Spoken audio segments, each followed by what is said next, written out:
1 Raja-Raja 19 ayat 12 dan 13 berkata, "Dan sesudah gempa itu datanglah api, tetapi tidak ada Tuhan dalam api itu. Dan sesudah api itu datanglah bunyi angin sepo-sepu basah. Dan segera sesudah Elia mendengarnya, ia menyelubungi mukanya dengan jubahnya, lalu pergi keluar dan berdiri di pintu gua itu. Maka datanglah suara kepadanya yang berbunyi, 'Apakah kerjamu di sini, hai Elia?' Demikianlah firman Tuhan." Selanjutnya mari kita dengarkan pesan-pesan rohani dari Bapak Pendeta Johan Gunawan, Dedif.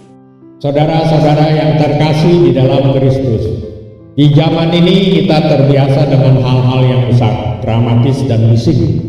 Kita mencari pengalaman spiritual yang menggugah, yang membuat bulu kuduk kita merinding. Kita berpikir bahwa Tuhan hanya bisa berbicara melalui badai, mujizat yang spektakuler, atau kejadian yang menggemparkan. Kita melihat Tuhan dalam hal-hal yang dapat kita lihat, dengar, dan rasakan dengan panca indera kita.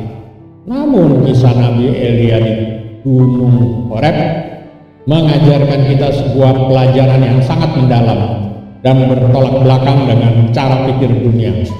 Setelah kemenangan besar Elia di Gunung Karmel, ia melarikan diri dari Ratu Isabel dan merasa sangat putus asa. Di sebuah gua, Tuhan memerintahkan Elia untuk berdiri di gunung. Pertama, ada angin kencang yang membelah gunung dan memecahkan bukit batu. Tetapi Alkitab mencatat, bukan di dalam angin itu Tuhan. Kemudian ada gempa bumi, tetapi bukan di gempa bumi itu Tuhan. Lalu ada api, tetapi bukan di dalam api itu Tuhan. Setelah semua fenomena alam yang luar biasa itu, barulah datang sebuah suara. Bukan suara yang menggelegar, bukan suara guntur, melainkan suara yang lemah lembut dan sunyi. Dan pada saat itulah Elia menutupi wajahnya karena ia tahu bahwa Roh Kudus ada di sana.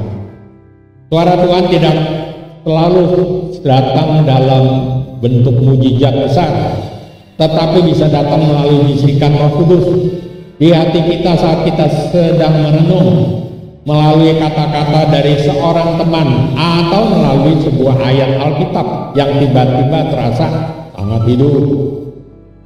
Untuk dapat mendengar suaranya, kita perlu melatih diri kita untuk menenangkan diri, mematikan kebisingan dunia, dan memberi ruang bagi Tuhan untuk berbicara.